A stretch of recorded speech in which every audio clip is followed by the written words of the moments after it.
But another guy's name that's floating around, guys, Scott, Khalil Mack. Should there be a reunion with the Bears, Khalil Mack out there? I know a lot of Bears fans would love to see that. Bust out those old 52 jerseys, dust them off. Yeah, I had the privilege, and I'm using this term specifically, of covering Khalil Mack when he was with the Raiders. He got drafted number 4 overall. He was the best run defender I've ever seen on the defensive line. And I don't use that word lightly because I'm old as crap and I've seen 16 seasons of NFL football. Best run defender I've ever watched. He is strong. I know because he once grabbed me around my entire body, lifted me up, and said, "What's up, bro?" And I almost thought I was going to die. So I say all that to say this. This is a guy who gets it. This is a guy who, despite his advanced age, I know he's considering retirement. This is a guy that can still play. I know Bears fans have like a weird memory of him, right? Because it cost so much to get him.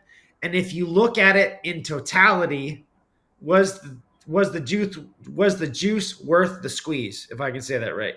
It was tough. That's a tough case. Like you're saying, they gave up a ton for him. So it's hard because you look at it, you're like, did we give up too much? And did that hurt us in the long run because they didn't have enough draft capital? But I think you're right. I think there's a little bit of mixed feelings with Khalil Mack, how it ended. But a lot of Bears fans, obviously, at that time didn't want him to be traded as well, too.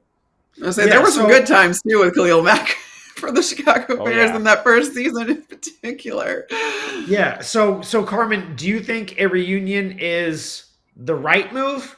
Is that another bold move, or is that a move that you might want to pull the reins back on?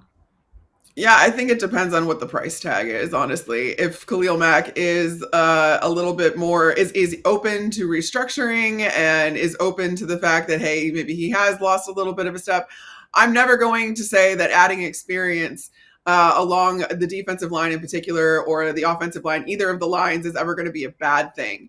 Does Khalil Mack still command respect from opposing offenses? And the answer is yes. So yes, that makes Montez Sweat's job easier on the other side. It makes all the interior guys' job easier all alongside him. But the price would have to be right. And he would also have to be willing, I feel like.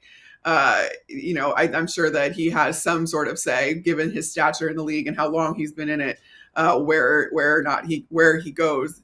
But yeah, I really just, all I want along this defensive front is, again, a front that forces offenses to make decisions as to who they're going to double, who they're going to account for. And right now, that's what we saw, especially this last season, where, yeah, there was a lot of attention paid to Montez Sweat. And then outside of that, they didn't have a whole lot of success otherwise against these schemes, because all of the attention was on the guy that really could do the damage. And Montez Sweat wasn't usually able to overcome a lot of those double teams. So that's all I'm looking for out of this defensive front.